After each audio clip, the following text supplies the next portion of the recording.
नमस्कार दोस्तों, स्वागत है आपका मेरे YouTube चैनल पर जहां मैं आपके लिए नई नई कहानियां लेकर आती हूं। दोस्तों, अब हमने शुरू किया हुआ है लेखिका शिवानी द्वारा रचित एक लघु उपन्यास पूतों वाली।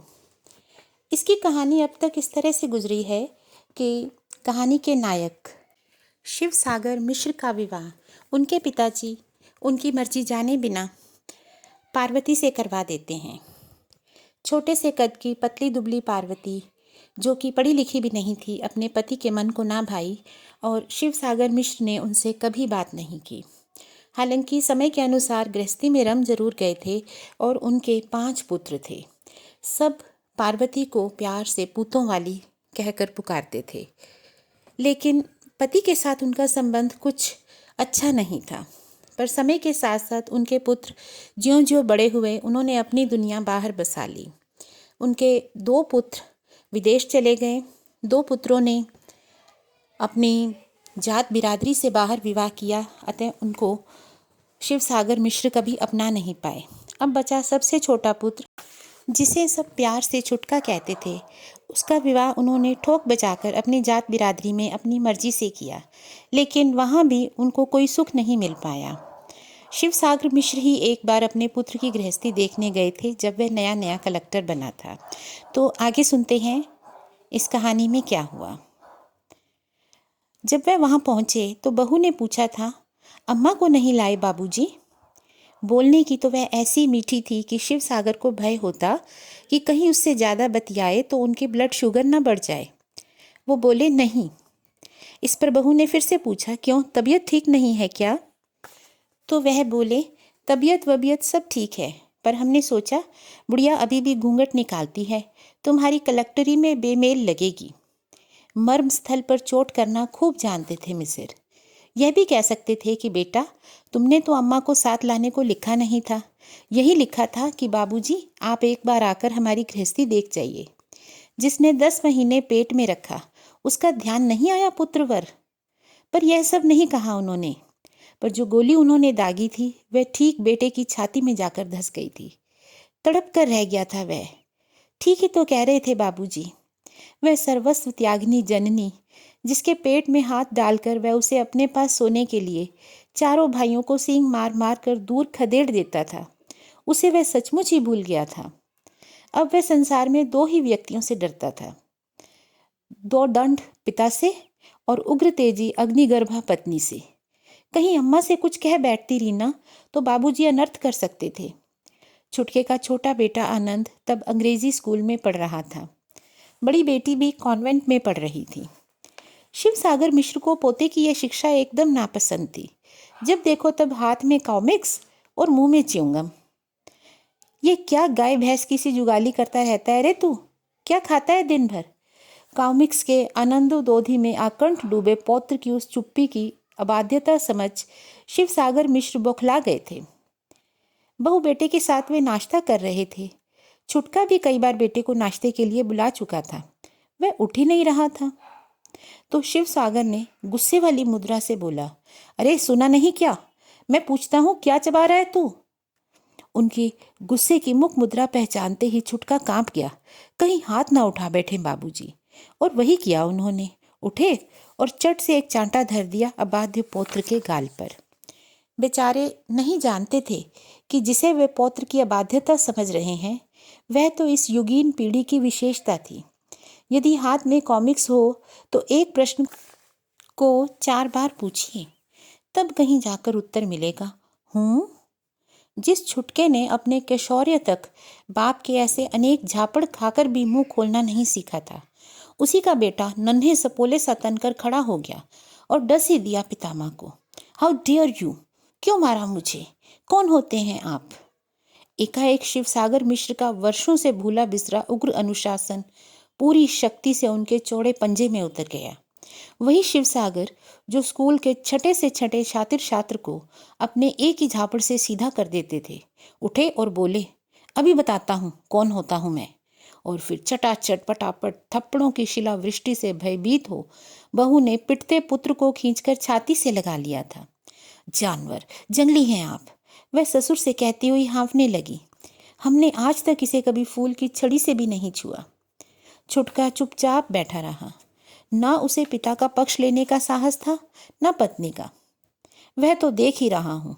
शिवसागर ने नाश्ते की अनछुई प्लेट दूर खिसका दी। तुम दोनों के दुलार ने ही इसकी यह हालत कर दी है। 7वीं में पढ़ रहा है और कल गणित का एक सामान्य सा प्रश्न भी हल नहीं कर पाया। ना अंग्रेजी ही ढंग की लिख पाता है, ना हिंदी। विज्ञान में एकदम गोल। कहता है डैडी ने कैलकुलेटर मंगवा दिया है, हम कैलकुलेटर से सवाल करते हैं। एक दिन जब समझ में आएगा इसके दिमागी कलपुर्जों में, तुम सब जंग लगवा चुके होगे और बहुत देर हो जाएगी। लानत है तुम पर। इसे अब तक सामान्य शिष्टाचार भी नहीं सिखाया। न बड़ों का आदर, न छोटों से प्यार, न नौकरों से ढंग से बातें करना। कल तुम्हारा अर्दली स्कूल पहुंचाने देर से आया तो पूछो क्या कहा इसने। क्या कहा मैंने? बेटे का बेटा क्रुद्ध जंगली बिल्ले सा कुबड़ निकालकर ऐसे आगे बढ़ा जैसे उसका मुंह नोच लेगा। जो तुमने कहा यह मैं अपनी जबान पर भी नहीं ला सकता। मैं इसे पढ़ाने लगा, वे पहली बार खिसियाए नतमस्तक बैठे बेटे की ओर बढ़े तो तुम्हारी बहुरिया को बड़ी आग लगी। मैंने वह सब सुन लिया छुटके जो यह बरामदे में तुमसे कह रही थी। बेचारी शायद देख नहीं पाई कि मैं भीतर ही बैठा अखबार पढ़ रहा हूँ। छुटके का चेहरा झुकते झुकते एकदम ही नीचे आ गया। उसका बस चलता तो वे मेज के नीचे दुबक जाता। वह कह रही थी, शिवसागर कहने लगे, तुम्हारे बाबूजी तो आनंद के पीछे हाथ धोकर पड़ गए हैं। स्कूल से लौटकर 1 मिनट सुस्ता भी नहीं पाता बेचारा। जब देखो तब उसकी गर्दन दबोचे बैठे रहते हैं। अब घर जाने को कहें तो तुम उन्हें मत रोकना।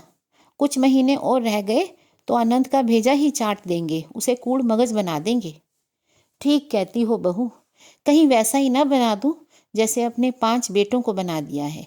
2 IAS, 1 डॉक्टर, 1 इंजीनियर और 1 वैज्ञानिक। आज जिसके पढ़ाए विद्यार्थियों में से कोई कमिश्नर है, कोई पुलिस का वरिष्ठ अधिकारी, वह तुम्हारे पुत्र को कूड़ मगज बना देगा। बहू, इतना हम समझ गए हैं, तुम्हारी पंगत में हम बूढ़ों की पत्तल नहीं बिछ सकती। भलाई इसी में है कि हम बुढ़े बुढ़ियों को, जिन्हें तुम अपनी भाषा में ओल्डीज कहते हो, एक कतार में खड़ा करके धाएं धाएं गोली चलाकर ढेर कर दो। ना रहेगी बांस, ना बजेगी बंसुरी। और फिर उसी क्षण शिवसागर मिसिर बिना खाए पिए अपना बुकचा लटकाए पुत्र के गृह से निकल आए थे। 1-2 बार अपराधी पुत्र ने प्रायश्चित करने की चेष्टा भी की। एक बार 2000 का ड्राफ्ट भेजा, दूसरी बार पूरे 5000 का, पर दोनों ही बार ड्राफ्ट उसी के पते पर लौट गए। अब तो 5 पुत्रों के मुंह बंधन से मुक्त हो गए थे शिवसागर। उन दोनों की पेंशन उन 2 प्राणियों के लिए बहुत थी। उस पर चाय पानी का ऊपरी खर्चा वे 2-3 ट्यूशनों से निकाल लेते थे। संध्या होते ही दोनों मित्र घूमने निकल जाते।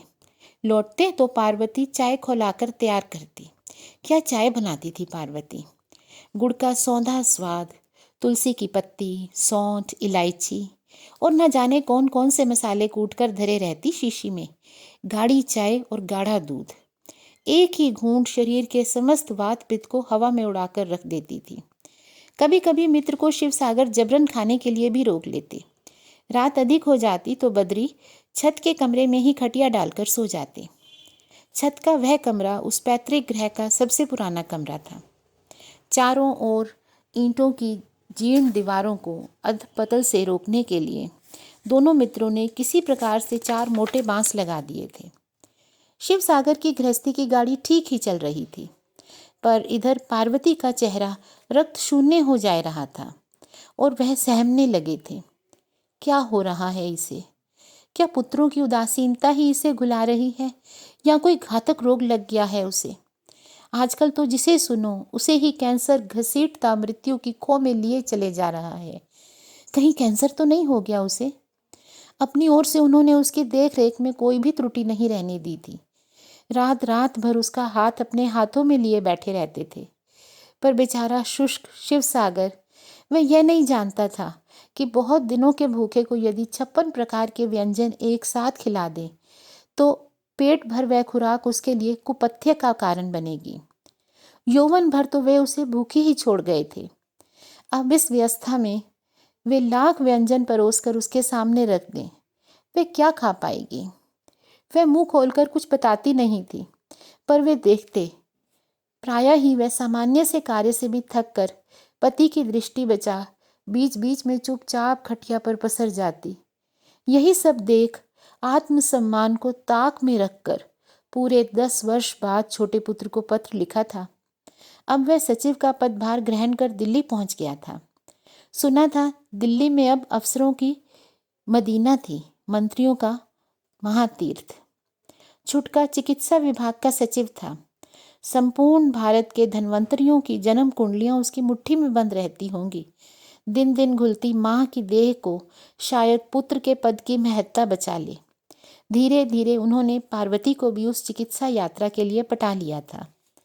वह बेचारी 5 पुत्रों की देहरी पर ठोकर खा चुकी थी और अब सहज में पति गृह की देहरी की लक्ष्मण रेखा लांघने में भी डरती थी। पूरा महीना बीत गया, छुटके का उत्तर नहीं आया। इस बीच पार्वती की हालत और गिर गई। फिर शिवसागर मिश्र ने स्वयं निर्णय लिया। वे उसके पत्र की व्यर्थ प्रतीक्षा नहीं करेंगे, स्वयं पार्वती को लेकर पहुंच जाएंगे। उन्होंने अपने मित्र से कहा, बद्री, सोच रहे हैं तुम्हारी भाभी को लेकर दिल्ली हो आए। छुटका कई बार बुला चुका है। बद्री ने बड़े ही व्यंग्यपूर्ण दृष्टि से मित्र को देखा और अपने प्रश्न को त्रियक स्मित से और भी घातक बनाकर पूछा, अच्छा, बुलाया है छुटके ने? हो आओ बिरादर, पर जल्दी लौट आना। छुटके को माँ के हाथ के बने गोंद मेवे के लड्डू बेहद पसंद थे। उस हालत में भी आधी रात तक जगकर पार्वती ने लड्डू बनाए। मठरी, बेसन का लट्ठा और खोरमा, पूड़ी सब के सब बना डाले, कनस्त्री भर कर रख ली। जब अपनी गठरी, कनस्त्री और रंग उड़े फूलदार बक्से के साथ पुत्र की कोठी पर पहुंचे तो देखा स्टूल पर बैठा गोरखा दरबान बीड़ी पी रहा है। उसने पहले इस देहाती जोड़े को द्वार पर ही रोक दिया, पर फिर परिचय पाते ही उन्हें भीतर ले गया। आप ड्राइंग रूम में बैठिए साहब, मेम साहब कहीं गया हुआ है, अभी आता ही होगा। तो इस तरह से दोनों बूढ़े थके हुए प्राणी अपने पुत्र के घर में पहुंच गए। लेकिन वहां पर उनका कैसा स्वागत होगा? क्या पुत्र उन्हें खुले मन से मिलेगा? क्या वो अपनी माँ का इलाज करवाएगा? इन सब प्रश्नों का उत्तर जानने के लिए आपको सुनना होगा इसी कहानी का अगला भाग। दोस्तों, आपको अगर ये कहानियाँ अच्छी लग रही हैं तो आप प्लीज़ मेरे चैनल को लाइक, शेयर और सब्सक्राइब करें। Thank you.